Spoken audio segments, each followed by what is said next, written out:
This is Blacklisted Radio. It's the 24th day of March, 2014. My name is Doug Owen. I'm the senior editor of BlacklistedNews.com. We're going to do a Monday night podcast here with my good friend Mike Vail of StratRisk.com and talk tech stuff and kind of get geeky, and maybe some of this content will be able to be applicable in your own life. I don't know. We're going to talk about documentaries, dystopic thrillers that Michael Vail recommends. So we're going to get into that. And hey, man, what's going on? Happy to be here as always. Thank you for the opportunity. And a Monday, man, and we're trying to make it interesting as best we can because Mondays are normally not all that interesting. Yeah, usually not. You get the Sunday shows, you get all the information overload Sunday evening, and then Monday's kind of a day to drop.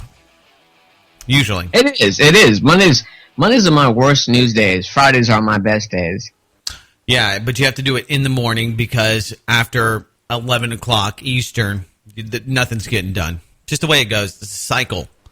Lots of things that are in cycles. And, I was trying to get excited about the podcast because I'm always excited to talk to Michael Vail. He's one of my favorite people. But, sometimes it's just like, I didn't want to sound unemphatic, but I was like, it's Monday. We finally got the weekend behind us. I didn't get a lot of traction. Didn't do a lot. So, that's always good when you're not doing too many things. But someone's got a case of the Mondays. I can't believe that. Yeah, you can't use that term. That is, it's no good. It's no good, Michael Vail. So, what's going on, man? How are things at StratRisk.com? What are you following over there? What's interesting? What's new? We got some pretty viable topics for the podcast tonight. We can talk about Ukraine. We can talk about Turkey and Twitter and social media because that is really the news today. We can talk about, and we're going to talk about some of your favorite flicks and kind of get some recommendations that I think people will appreciate, including myself. Looking for content, things to kill an hour with. A good documentary that's going to leave you a smarter and more interesting person. It's yeah, definitely. The thing about it is, I do read a lot of books, but it's sometimes just good to see a movie or a documentary based on a historic fact, something that really happened, something sometimes bad that happened, and then you see how it sort of intersects with, with reality and with the book and things, and really there's so much history that we don't know. And there's a quote by Machiavelli I love to say, if you want to know what's happening right now, you must know what's already happened. And some of these movies in my mind, and I see that some of them are really, really horrible, but they really expose a part of history that we've never really experienced before.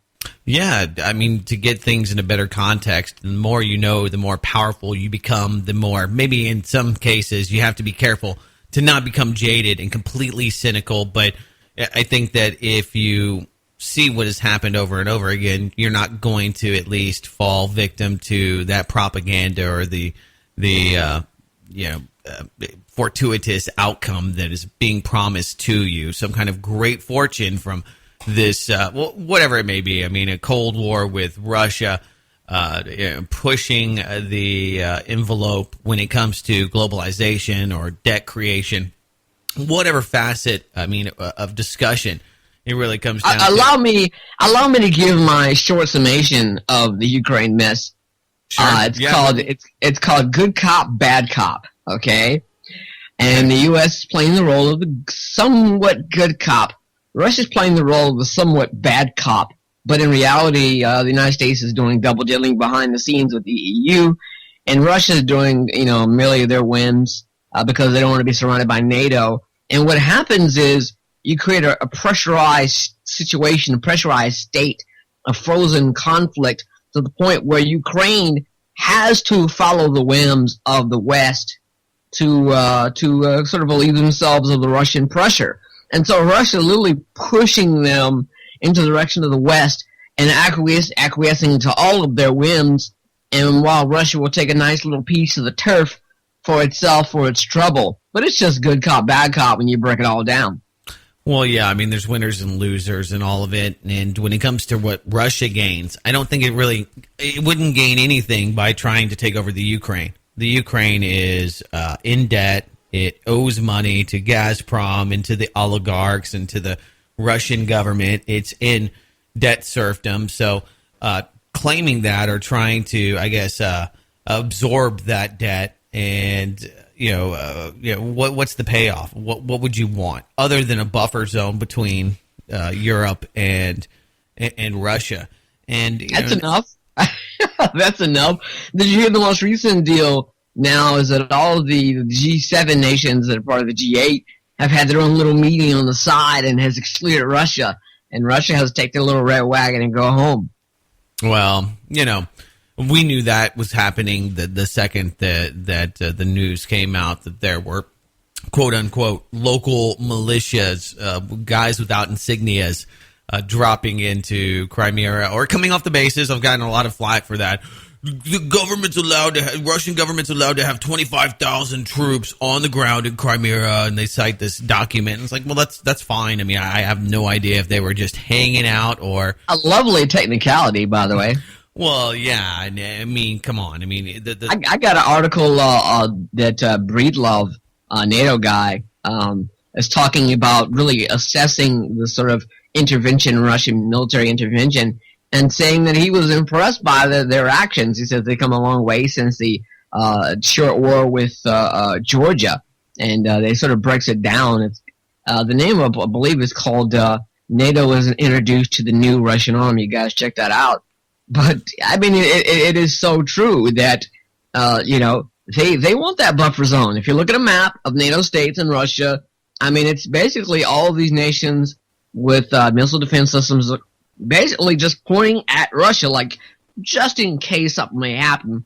But some of these fools in Washington will get us in a war quick, and get us all nuked, for God's sakes. No, come on now. That's a lot of hyperbole there. I think that Russia isn't going to go into Europe. I don't even think that they're going to take over Ukraine. I think that what they want.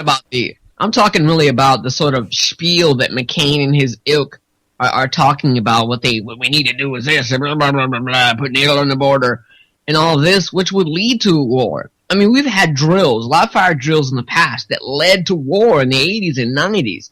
So something like this is very, very possible, but highly unlikely when it comes down to cooler heads. It's just that some of those people that are in Congress don't have cooler heads. Right, but I don't think that they have the will, and they have to get. I mean, it's not just the the U.S. and Russia and other proxy states, including Iran, which is the most important one, I think, beyond maybe Syria. But Iran is really key because they have the ability to opt out of all of these other world institutions. So I think that what you have is not a nuclear war. You have the banter, you have the threat, you have the beating of the drums for war, but that's beating of the chest. Yeah, that's just a way to get money. That's just a way to further kind of I think weaponize the economy and using these ideas or these possible terror events or the instability of the world. All these really scary scenarios to, push forward their agenda to put more money in their pockets ultimately. But, it's interesting because what's happening now is that you're seeing deglobalization. Before World War I, you had lots of globalization. Now with the current, state of affairs, what's happened in Crimea, you now have the world looking at deglobalization, decoupling. Because that's the whole idea there, Mike, is that everybody is so invested in one another. You have the World Trade Organization, you have the IMF, you have all these world institutions, and everybody's getting so much cash, and their population depends on these outside international agreements that you can't go to war because you just can't afford it. It's a no-win situation. Whereas Russia is still in a position now with China basically lauding what they have done and to a certain extent. Now, the Russians are kind of courting China, saying, we believe the yuan is going to be the new global reserve currency.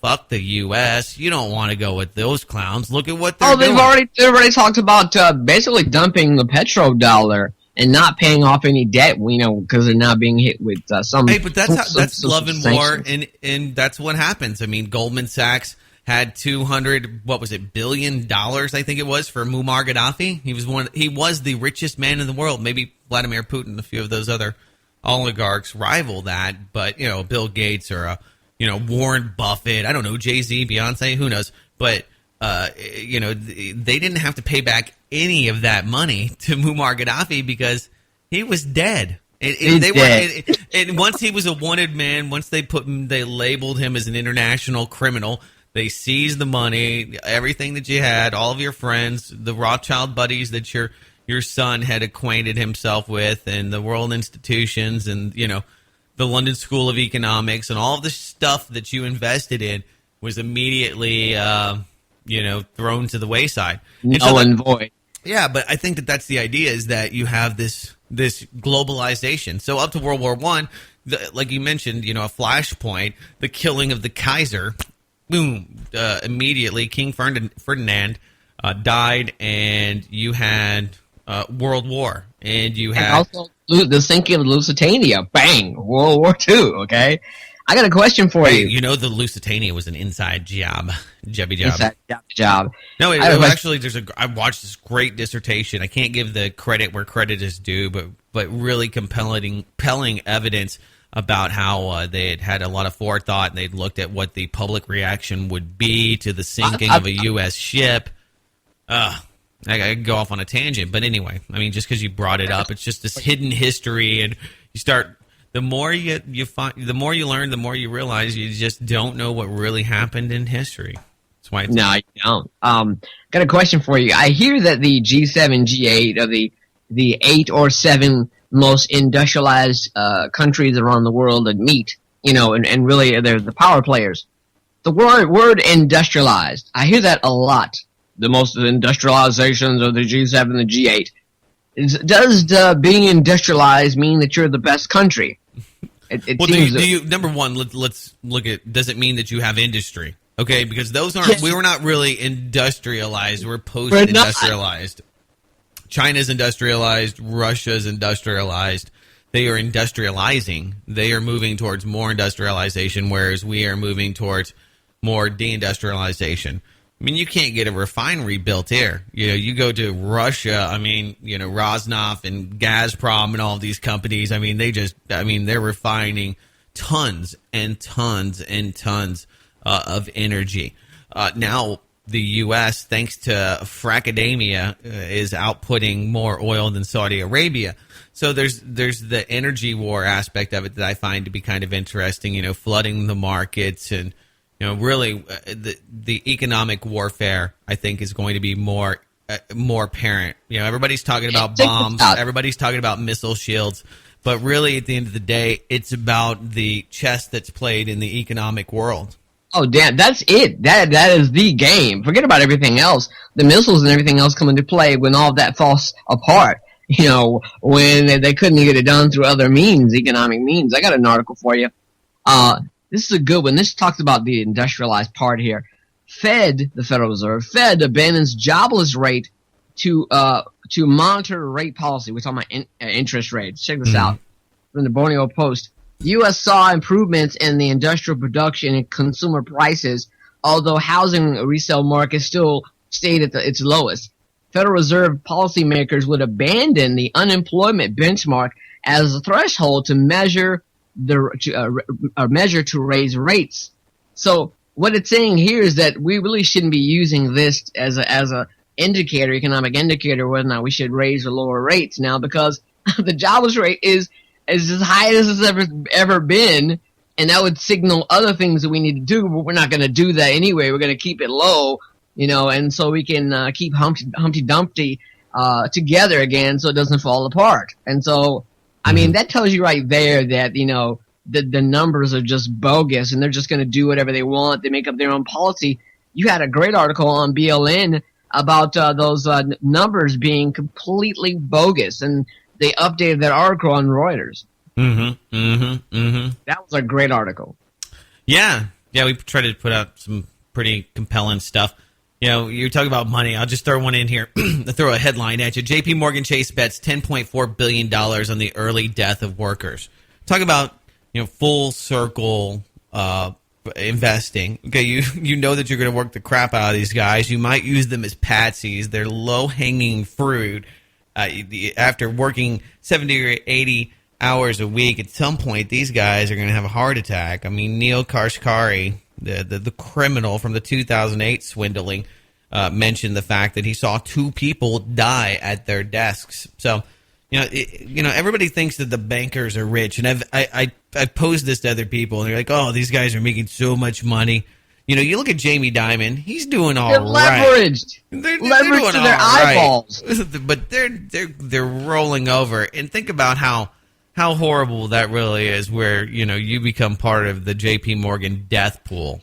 I mean, pretty amazing. Do you remember, Doug? Do you remember we used to do shows together? I said that the best economic indicator was when bankers start dying. Remember, I talked about people jumping out the windows and strangling themselves with their own power ties. Yeah, the power ties. Yeah. So power ties. I mean, that's exactly it. Bankers are dying. Okay, it's a bad sign. The Fed has changed their own policies now. We're just pumping, false data in there and hoping you don't pay attention, cooking the books, 2 sets of books, and even still, Humpty Dumpty will probably fall apart again. Right. Well, and then there's always the business of putting him back together again, over and over again, in a new image, in a new, order out of chaos type of way. So, there's money on both sides of that. Fixing something that's broken, that's good one time, but fixing things that are, at their core broken, I mean, that's a job forever. Yeah, I hear that all the time. Well, it keeps you in a job, and it's kind of like, well, that's pretty sad, really. I mean, if we can only do enough to keep ourselves in a job. Before we get away from the geopolitics, maybe talk some tech stuff or wherever you want to go. I mean, I'm all for whatever interests you most, but I thought this was interesting. U.S. and EU call on Ukrainian neo-Nazis to ditch the swastika.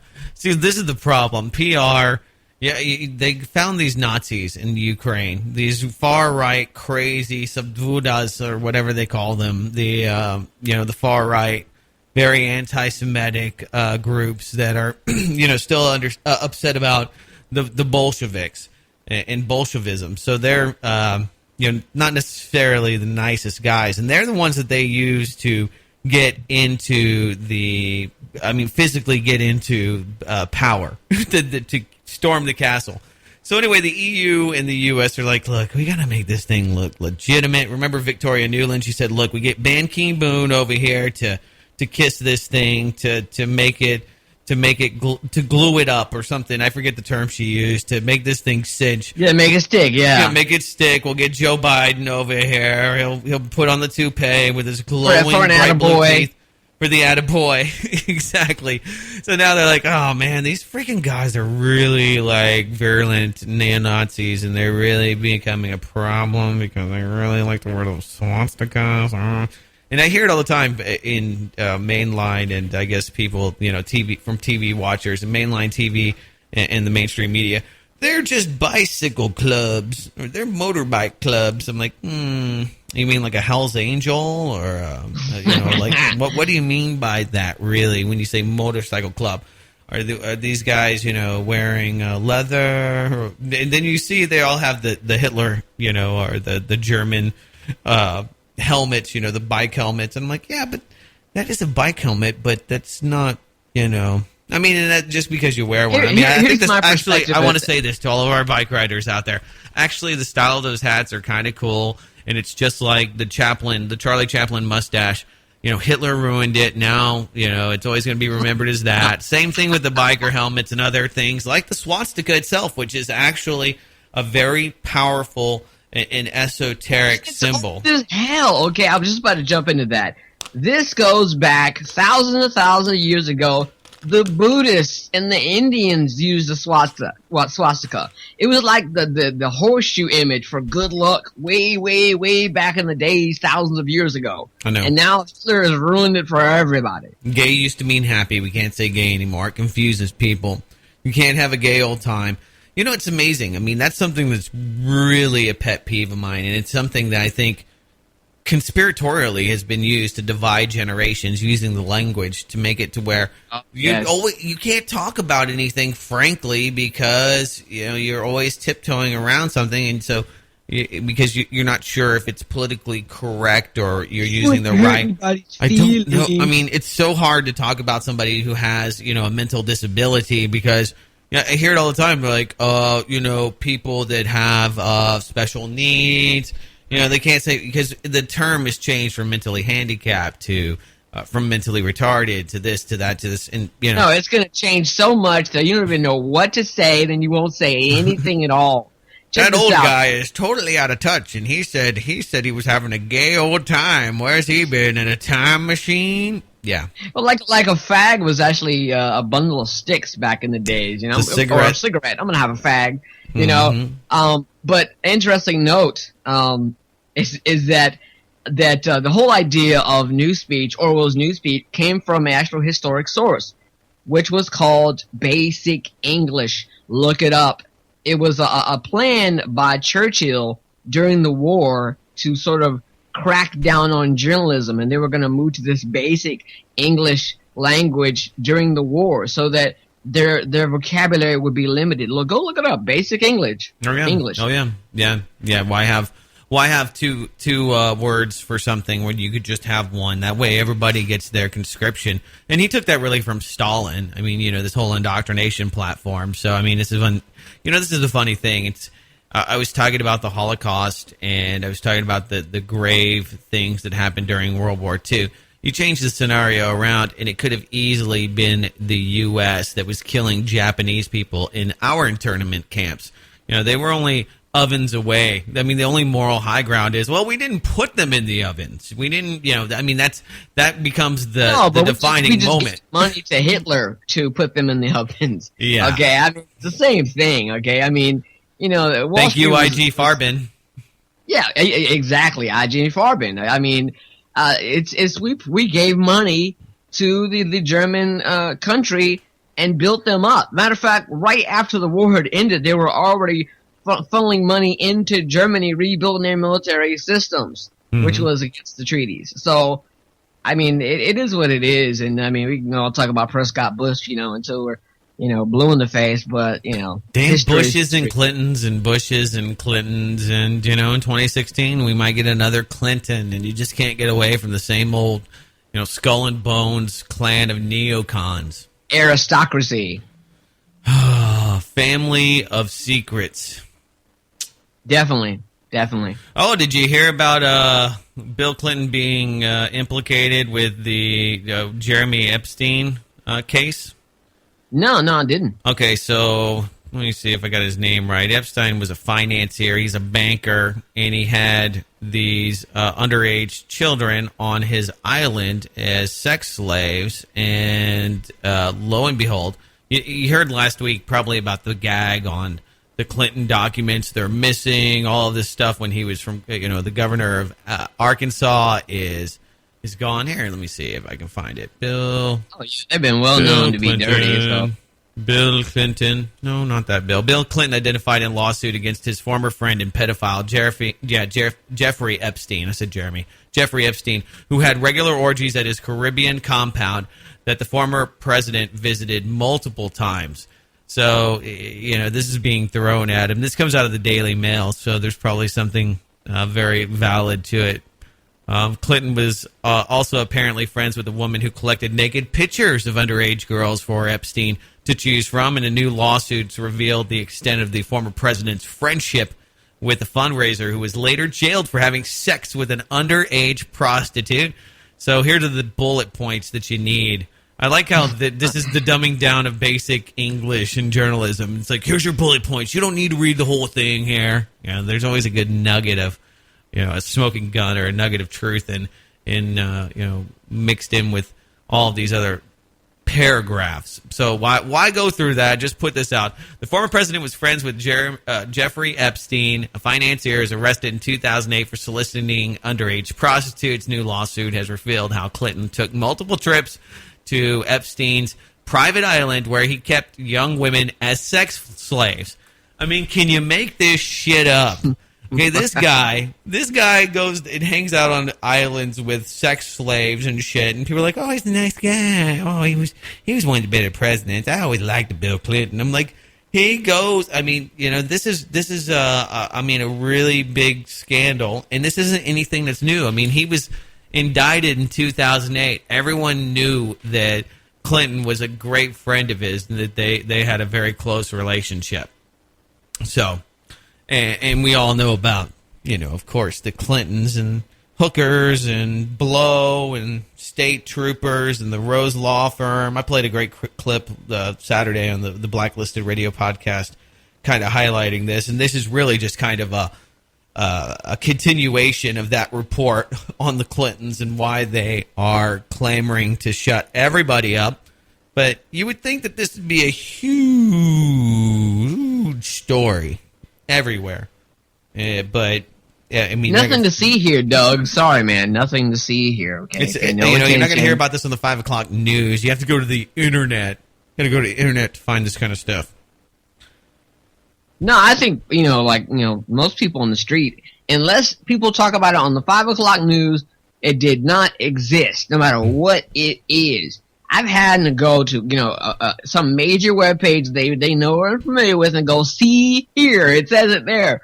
How come they discuss it on the news? Well, I don't know. Maybe they have agenda. Maybe they're run by GE and they're not interested in it. It's a part of their own interest. Who knows? A myriad of reasons, but they didn't. Yeah. Yeah. Well, I mean, there's money in it. It fit the bill. That's usually why things are done. And also, it's great for blackmail, so, you won't mention it until you need to mention it. Kind of like the way, they do other people like that. And that's the one thing that's missing. It's totally absent from the surveillance and civil rights, privacy debate that's happening between Edward Snowden, the media, Glenn Greenwald, Laura Poitras, The Intercept, and the right-wing and left-wing neocon and libbed media, the corporatocracy, is that it's not so much, and it is, I mean, it's a big deal that they're monitoring your email, right? But most people immediately say, well, nobody gives a crap about my email. I don't do anything illegal, and really, if you read it, you wouldn't be that interested. It's just me sending pictures of the kids to grandma. That's probably true. The thing about it is, when you have intelligence agencies that can monitor your elected representatives that are watching over them, when they are watching the watchers, then you have a rogue government. Then you have no accountability, because everyone that you can possibly elect through the ballot box that we have today is compromised. Okay? Their porn viewing habits. People are not angels. And when it comes to politics, this puts people at risk, and it really does, completely take your ability to be independent if you're a politician away from you, because you have to now work for another boss. You're constantly being able to be blackmailed. So those people in the NSA, the CIA, and other intelligence networks end up becoming more powerful, and they relegate the branch of government that is our representative government branch. So then you just they got the goods, okay? Yeah. So most senators are gonna go, okay, well, these guys know about my dirty secrets and terrible habits that should never come to light, or and then they'll just say, oh, well, the NSA. I saw some language the other day that I saw even in foreign papers that this recent story about the French NSA version of DGSE scooped up. Who's DGSE? DGSE is like the French External Intelligence Agency. Okay. And it's kind of like an offshoot of let's say a bit of the CIA and NSA kind of mixed together there, but they basically had access to all internet access records to all people that were using this orange ISP, big ISP, big like AT&T. Well, they used the word it scooped it up, or it just happened to scoop it up. Like I was in the water, I just had to scoop up some stuff, and oh, no big deal. No, it wasn't they were scooping it. They were getting it from the tap, baby. They were getting it from the source, okay? In the same way the NSA is getting it from the underground, undersea cables, okay, that came out in those documents. You know, recently they're doing that in Brussels now. And what's important in Brussels? Well, the entire EU establishment. Okay, so it's not about you, stupid. Yeah. Yeah, it's not that they're just scooping it up, you know. I mean, it's like me, you know, at a bar, and I'm like straight at the tap, hitting the tap, you know. It's you know, not something small time. It's huge, but people try to undercut it and make it seem something that it's not. Right. You know, call back to what's happening in the Ukraine. I don't know if you saw this today, but this just kind of highlights. So we were talking about the swastikas and the crazy people that the State Department have aligned themselves with in this battle against Putin. Yulia Tymoshenko says, and they have another one of these videos that obviously the Russians have leaked. Okay, they leaked Victoria Nuland talking about regime change and basically crafting the new Ukrainian EU government, and people were more worried about her language and saying fuck the EU than they were about what she was actually planning or what it was actually about. But anyway, this gas princess, she looks like Princess Leia. Not really anymore. She has a few years on her. She was talking, and the Russians have now released this through RT, and she says 8 million Russians in the Ukraine must be killed with nukes. Okay, so these people are absolutely crazy. The people, and it's like, yeah, well, you know, we have been working with her, and they've got all these great pictures of her hugging John Kerry and her hugging John McCain, and it's so laughable. And it's like, these people, they will shack up with anybody that can get them what they want. And how do you not have Russians in the Ukraine, okay, when it was a part of Russia, it was part of the Soviet Union? I mean, you know, basically everybody, you know, within the confines of post-Soviet states, most of them are Russian speaking. Some of them are Arab speaking, and you know, like Turkmenistan or a place like that. But I mean, some of them are Slavic or Arab or Persian or whatever have you.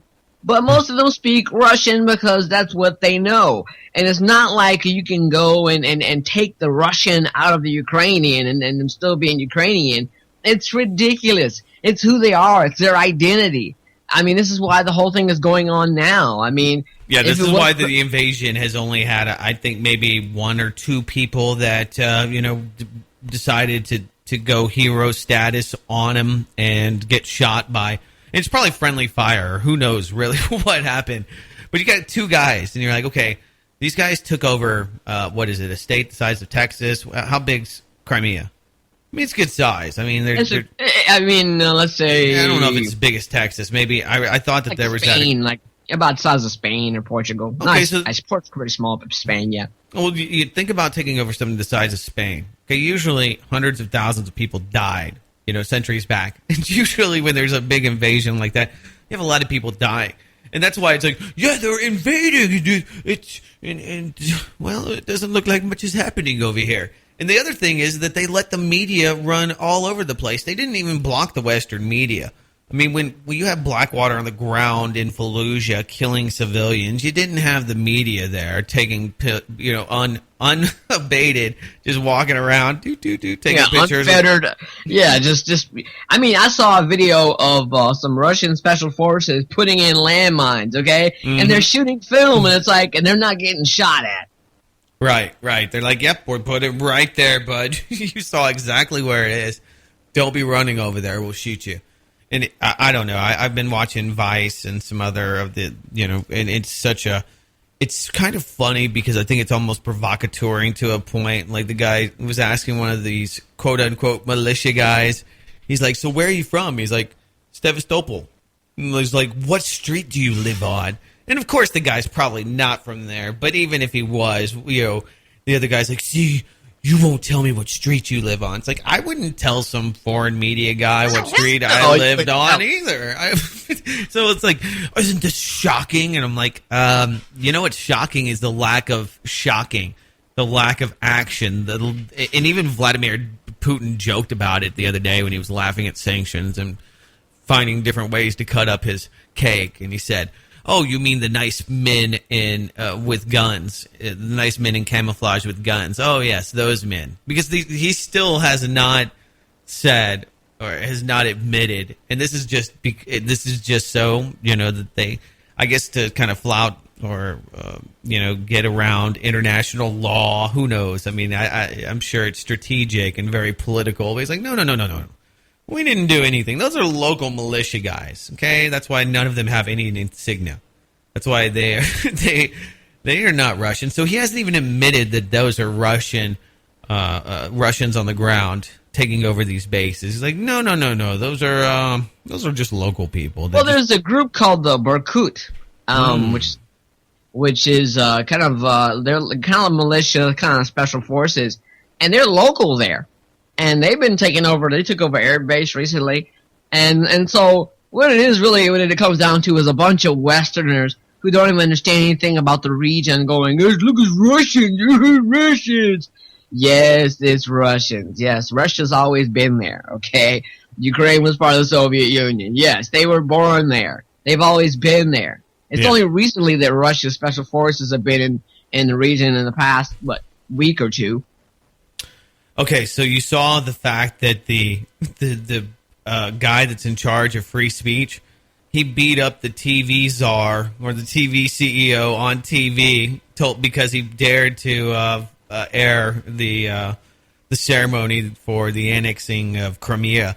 So the guy goes in there and he forces him, like brute forces this guy to sign this statement saying that he's going to quit his job, resignation on the spot type thing on TV. You're like, he's in charge of free speech. He's a nice guy, Yeah, real nice guy. Yeah, he's very diplomatic. He's definitely all about democracy. That's what they tell you over now. These people are democratic. I'm like, hammer. What's that? About as diplomatic as a hammer. Yeah. Anyway, I mean, it's just, I think that, it's become so much more interesting to me because of all of the very real world consequences. Everybody else has been conspiracy theory, wild with the Malaysian Flight 370. I could care less. I mean, actually, here's a nugget. My boss, his wife is a trainer, and she works at Freescale. And she knew one of those women directly that she went to her wedding and is familiar with their children and a good friend. And she knew like 3 or 4 of the other people because she's trained in Malaysia in their tool factory that used to be part of Motorola, and they make microprocessors. So there was and there is still a lot of people out there that are saying, well, this probably never happened. It's a complete psyop with crisis actors. I can tell you this. The guy that told me this is secondhand information from somebody who I knew that his wife worked at Freescale, and as soon as I mentioned it, he's like, yeah, my wife knew those people, and he was just very matter-of-fact, frank about it, and he doesn't work in any kind of intelligence agency as far as I can tell. It's a conspiracy reflex, okay? It's one thing to be distrustful of government. It's another when you're already flying off the handle about anything and everything before you even do any careful analysis. You're shaking your finger. Oh, yeah. Oh, yeah. People get I think it's just people get very personal about whatever it is or very invested in their own ideas. And people do it across the political spectrum. You're not going to find that. And they're not going to accept that they're wrong either. I mean, it took me a while to accept that I was wrong about many things. No, and the only reason I added is not really to debunk anybody or any other alternative conspiracy theories or to put myself on the radar for that, but to just say, hey, there were some real people that probably died. They're no longer here. The Freescale workers are being mourned at Freescale, so. Just to throw that out there from firsthand knowledge of some of these people, and then you get into all the theories, okay? And I'll tell you the theory, and I use pretty simple logic here. Okay, the government's telling me 2 things. One, that this is a conspiracy theory on the utmost of importance, and that I should be watching this 24 hours a day, that I should totally be vested. So one, they're telling me this is a grand conspiracy. It could be a black hole. Did you hear about the zombie plane? They're saying that everybody was knocked out. They call it the zombie plane. It just goes on and on and on with all these silly memes and things that they've attached to, this thing. It's just ridiculous. Black holes, Bermuda triangles.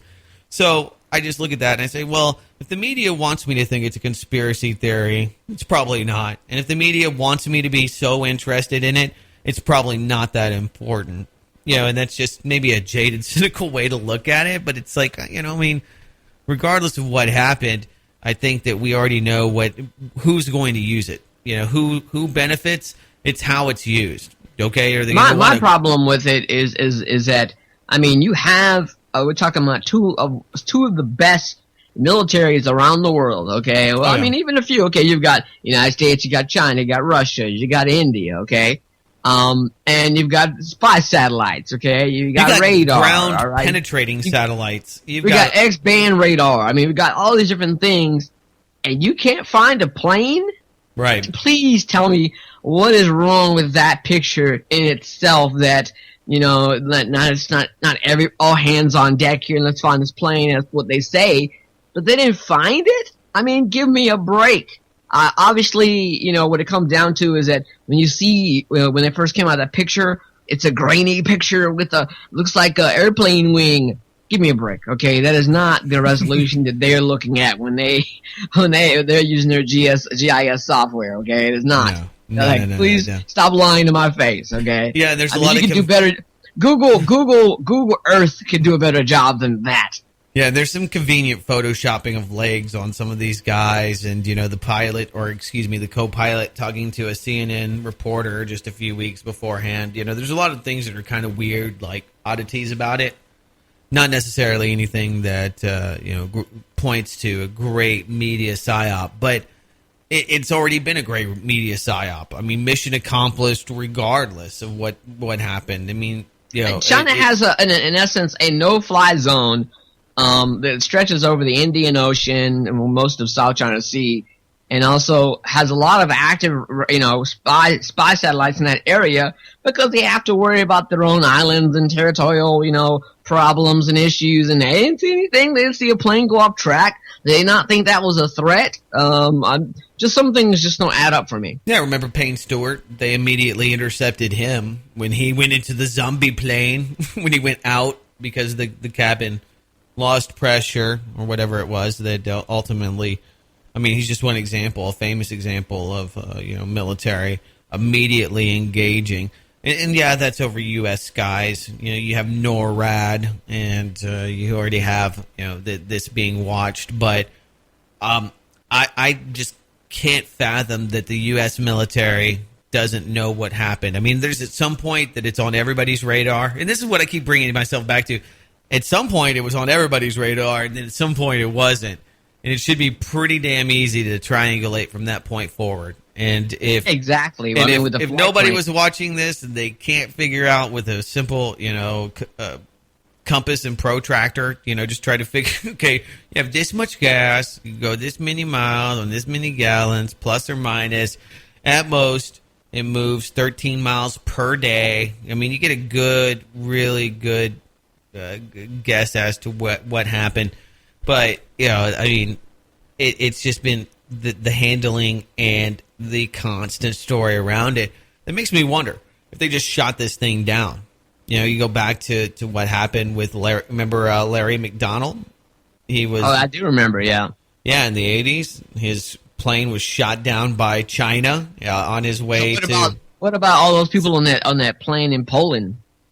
Yeah. Well, the Polish government got assassinated by the Russians. That didn't work out well for them. So, no missile shield for Poland. And remember that? They had all the videos that got leaked onto YouTube of them whacking what was left of the dignitaries in the Polish hierarchy.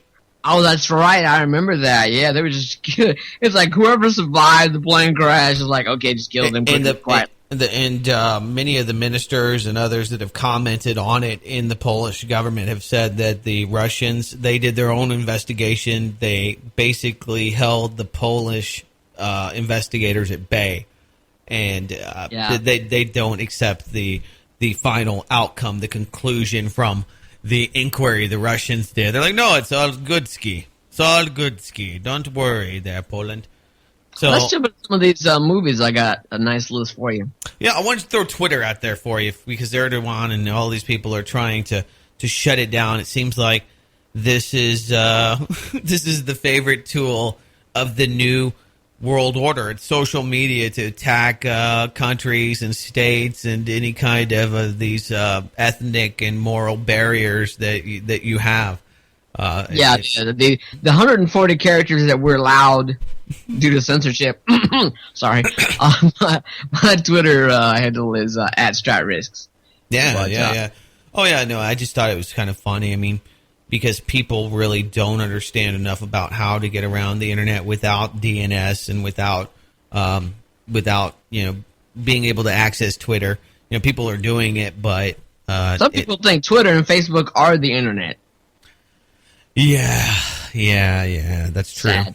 That is true.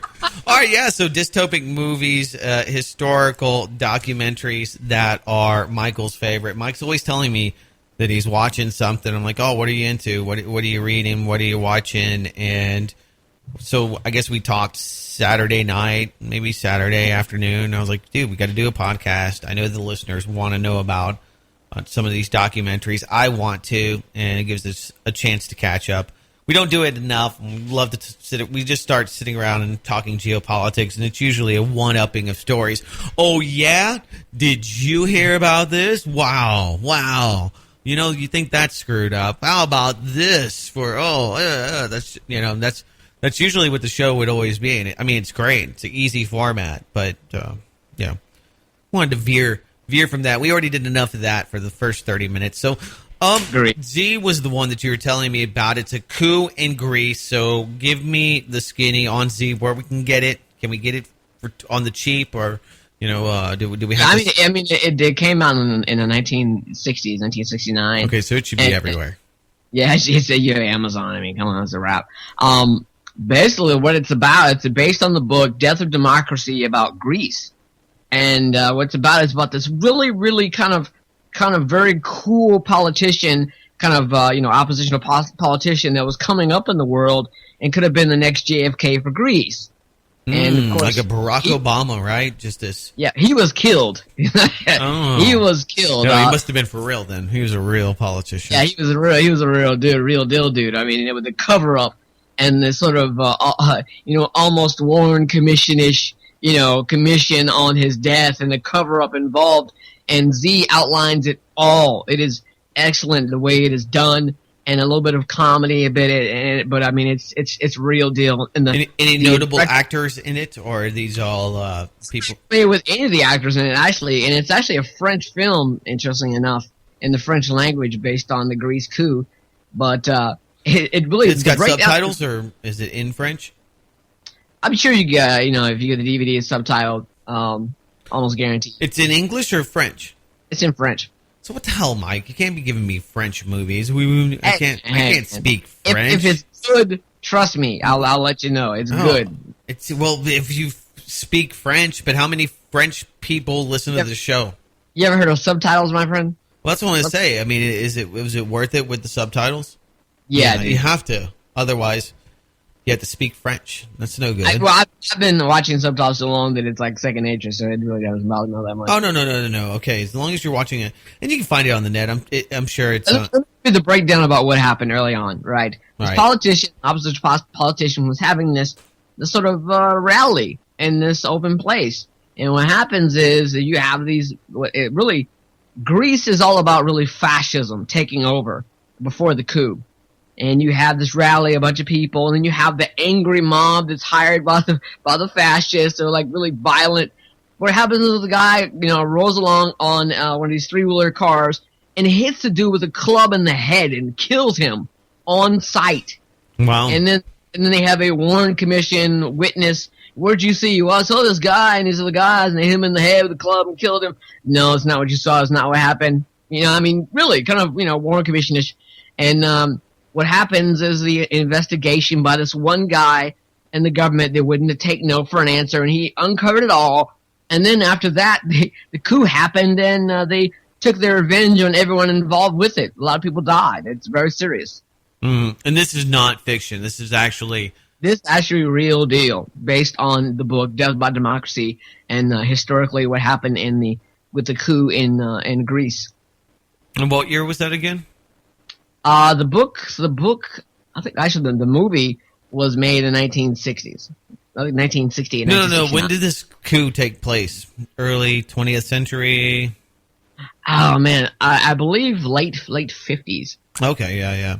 That would make more sense. So this is... All right, number two, one you can see right away, which is great, and I haven't finished yet. It's called The Prize. Prize. This is all about, it is so good, it is about how oil became necessary in our lives. It has to do with John D. Rockefeller and the most dirtiest dirt McGurk tricks that he did to create a monopoly on the oil supply, and really what he did to our entire economy. It is excellent, but I just started watching it. Okay. You can see it on YouTube. It's called The Prize. All right, The Prize on YouTube about oil men and the Rockefellers. Yeah, it's great. Okay, number 3, Checklist. Oh, God. This is not for the faint of heart, but for those who... Spell that out. Checklist? Like check, like a... Yeah. Chekist. Checklist. It is all about the Russian Cheka, which was before the NKVD, before the KGB. It was Stalin's weapon, all about depopulation and killing the oppositional people and killing people who were subversives, as he says. And they were lining people up, shooting them in the head, freezing them with freezing cold water, torturing, confessions, everything.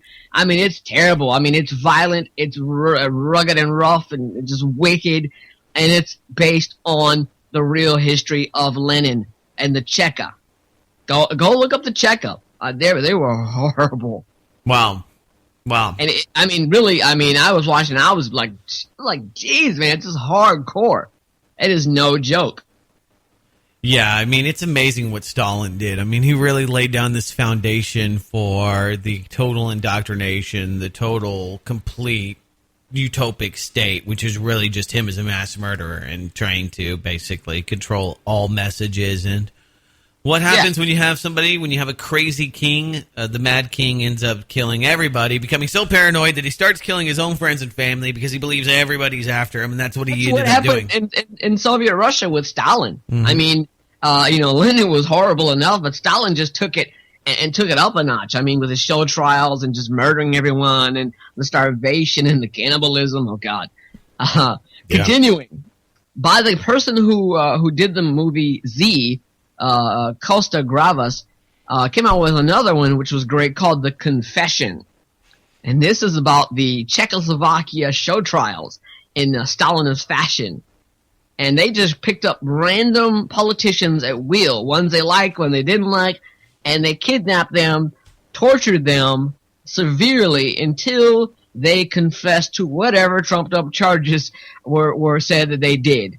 And I mean, they made people walk for like days on end, no sleep, torture to get the confessions. And it is rough, but it is a window into Russian Czechoslovakia, Stalinist Czechoslovakia, and it's terrible. Confession. Now these are historical ones. These aren't quite the dystopics, though. These aren't the. I mean, real dystopianism. Like, I mean, it's real deal. Yeah. Now, if you want dystopianism, here's another one for you. All right. Repentance. Which one? Repentance. I'm writing these down because I'm going to put them in the description at blacklistedradio.com. Repentance. This is really based on fiction, so it's sort of dystopic, but it's based on a sort of psychoanalysis of all these horrible leaders in the past, Lenin, Stalin, Mao, and sort of a composite of all of them. And it's about a dictator who died and the people who hated him so much they dug up his body and wouldn't let him go to rest, and about what he did to the people. Like I said, a composite of all the dictators of the past. Excellent movie. And the archetype of evil. Yes, exactly. Precisely, even. Now, here's another one I know a lot of you will enjoy. It's a German film called The Lives of Others, and it's about the Stasi, and this is very historical. The Lives of Others is based I'm writing this down. Yeah, continue. The Lives of Others. Lives of Others. You can find this pretty much anywhere. It's very well known and award winning. And it's about the Stasi and how they did their operations. I mean, opening up all the mail. They really had a warehouse where they opened up all the mail. They had, listening devices in every apartment, in East Germany. And about one Stasi guy historically that protected this family, and it's really good because it really shows how they did what they did and the sort of operations and the details. Very good. It's at the top of my list. So you know what? I guess we do live in the Stasi. This is what Jimmy Carter said. He said that he has to use regular snail mail because he believes the NSA is spying on his communications, and it would only make sense considering that he was talking crap to Israelis about the Israelis, and most of the NSA is, centered or out of Tel Aviv and other foreign nations, so they can do this legally. They can legally spy on American citizens and politicians. I just thought it was, very timely. This guy, I like him more and more. I mean, he's one of the few people. I mean, a lot of stuff happened under his nose. Zbigniew Brzezinski and others did a lot of really bad things while he was in office, but really do think he was probably one of the more benign presidents we've had. One of the few ones. He's the only one that's alive that I couldn't easily take to The Hague for mass murder or being an accomplice in mass murder, funding or establishing the framework for genocide. So, anyway, the Stasi, watching everything, reading everything. I mean, that's where we freaking live there now. So, as dystopic as it may seem, it kind of parallels reality that we have today, because those people in Germany or in Russia had no idea. I mean, I think that at some point they're like, man, this is pretty bad when, your friends, your family, other people that are outspoken critics of the government just end up missing one day. It's the one thing. I mean, even artists. The Lives of Others based on this husband and wife. They were artists, and they didn't appreciate artists. But of course, all the dictators always crack down on the. Oh yeah. I mean, he killed Gorky. That's why they named a park after him. Like, sorry, Gorky, time to die. Down at Gorky Park. Holodomor, Holodomor. Holodomor. Is this another movie? Yeah, this is really a documentary on the Ukrainian genocide in the 1930s. And let me give you a summation, which really breaks it down. It says in 1932-33, Ukraine, the breadbasket of Europe, had bountiful crops of grain, yet its people were dying of starvation in order to crush the will of the independent-minded Ukrainians. Very interesting. Kind of breaks down the sort of Russian state and the Communist Party seizing all the grain and all the foodstuffs and the starvation, and very well known historically. It sounds kind of depressing. I don't know. I mean, I know the story. It's like, I don't know. You get about 10 here that are going to probably shake the foundations of society and make you trust no government and put it beyond them to think that they wouldn't stage terror events, and that's what they usually do. In each and every one of these cases, it was the government, not some fanatical, not some white boy Al Qaeda. It was the government that was committing the largest and most heinous atrocities against the people. All under the guise of protecting them for the homeland. I got my last one for you. Last one. All right. This one is interesting because it really happened. Also, it's called Est Quest. EST. Yeah, EST -OUEST. It's spelled EST-OUST or O. Yeah, OUEST. OUEST. Est Oust. Yeah. And really, it was about Russian immigrants who returned to the motherland. And basically, Stalin didn't appreciate them leaving Russia, however they escaped. And when they came back, they said, well, all will be forgiven. But no one was forgiven. Oh, yeah. It's all good. We're not going to do anything to you guys. Oh, yeah, we're going to kill the shit out of you. Yeah. All right, hang on. I got one more. Una más. All right. All right. Katian. Katyn. K-A-Y-T... Katyn. T-Y-N. Katten. And this is about the Soviet slaughter of the Polish people in the 1940s in the Baltian Forest. And that's pretty well known as well. And, all right, give me a good sci-fi. If I want to watch something really creepy besides history about Russia killing people. What are you working with the State Department or something here? I mean, what's the deal? No, man, I'm just a fan of history. I'll give you a good one, man. It's almost as good as The Matrix. Okay. Equilibrium. All right. It's a little bit of Brave New World. It's a little bit of 1984, and it's a little bit of every action movie you've ever seen. And actually, they in the story, everybody in the society has to take their vaccine that alters their brain state every day in the morning. It's interesting. A lot of action and interesting sort of plot. Sounds interesting. Vaccines. Yeah, it's the best way to get you on board. Yeah, it's Cass Sustein's put out his latest piece about controlling the message. And, we touched on social media just in name only, but, looking at what's happening in the media war. When you look at Crimea, it's really a media war between RT and the U.S. media, and they're even attacking RT when it comes to all of these different, instances and historical, atrocities. It usually was presented to the people as a moral and necessary thing to do. So I think it's great to watch these kind of dystopic, because number one, dystopics are, especially the ones that you brought forward, are all real events that have happened, except for maybe one of them, which is kind of the amalgamation of Mao, Hitler, Stalin, and Pinochet and a bunch of other really bad people put together in one. But there's a lot of takeaways, and if you don't realize how brutal history in the world used to be, and this is where I take a lot of away from that. I look at what we're doing today, say, we're living in a much better world. You and I can talk crap about the government and be very critical without, at least at this moment, worrying about getting getting disappeared. Yeah, I mean, now if some guy drops off a bunch of documents at your front door, you could probably find yourself in a bad way. But just generally, you've been the no-fly list.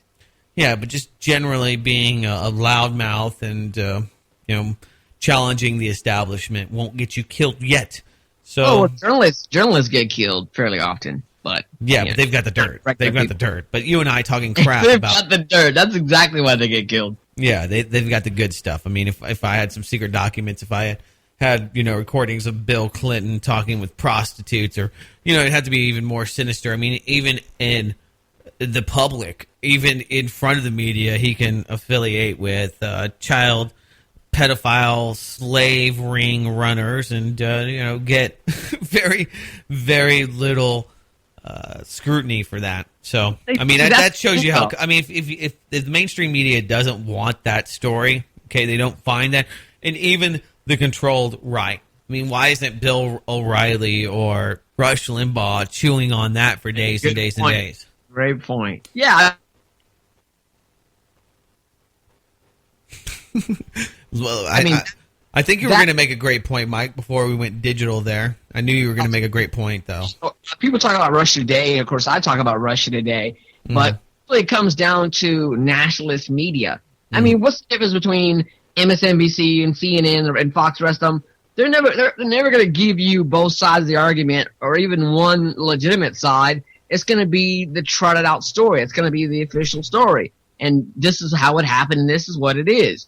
And so on their side, they're going to say, this is how it happened, this is what it is, and that's their story, and it's a nationalist point of view on both sides.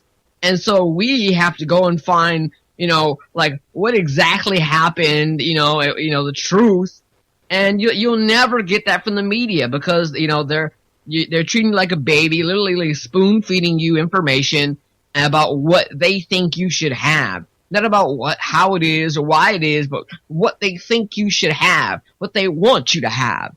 And so we have to have alternative sources. Yeah, I was just listening to one of the head honchos that was involved in looking into mortgage fraud, and he said, we had to, along with the Justice Department, we had to decide, and think about what would be the consequence. And you're like, no. Part of your job, actually, the only part of your job is to find out if there was a crime, and if there was a crime, to prosecute it. Now, when you're worried about who's going to look bad and how's that going to affect my stock portfolio, then it's over. It's over. You're not doing your job any longer. When your job becomes worrying about things other than what's legal, what's not, what your job actually should be, then. And you hear it all the time. Fallout, and then who is going to be embarrassed by this? Who is going to go to jail? And are there people that are really running me, or are they people that could be a problem for me? And then it's out of the window. Any idea of truth or facts is out of the window, or justice. Ugh, I hate to say that word. It's not justice. It's just them and it's just us. Yeah, I was about to say it's just them and just you and I, Michael Vail. Hey, man, thanks so much for coming on the show. Next time we'll get more into the I don't know, maybe more movies. I'm going to look at some of these, and then I'll be able to follow up next time we talk, and we'll. All right. Well, watch out for the checkers, man. It's brutal. Yeah, I put 3 stars by that. I should put 3 skull and bones. Checkers, Stalin's weapon. That's what I wrote down for that one. So I'll get this all produced and everything, and put up on the web. And remember, if you want media that is unscripted, that is completely independent from corporate influence, support this podcast and other podcasts around the internet that you like, because independent media is going to be one of the few and most valuable things that we have. It still is today. We strive for that, and I know that a lot of people attempt to have somewhat more independent media, and you end up in the same exact boat where you're catering to sponsors, you're catering to selling an audience. We don't do that with this podcast. I don't do it with the Doomcast. Michael Vail doesn't do it with his appearances here on the show. And so support us. Go to blacklistedradio.com with your voice. Share the show. And if you want to contribute to help us continue to do more of these, please feel free to do so. Please do so. It's very much appreciated, and we'll do it again, man, in the very near future. Thanks so much, Mike. Hey, man, it's a pleasure. Throw out that website. Tell everybody about where they can go to find out more about Michael Vail and the stuff that you're following, the news. Stratrisk.com. All of the world's global risk, political, social, economic, right there, one place. Stratrisk.com. There you go. All right. I will be doing the Doomcast just 2 days from now, next Wednesday on the 26th at 7 or 8 p.m. Central Standard Time. We'll just wing it. If you sign up for the Spreaker app, or you just follow us on Spreaker, you get emails and updates whenever we put out new podcasts. You can also follow us on iTunes and all of the usual places you find podcasts. Until next time, this is Doug Owen saying, take care.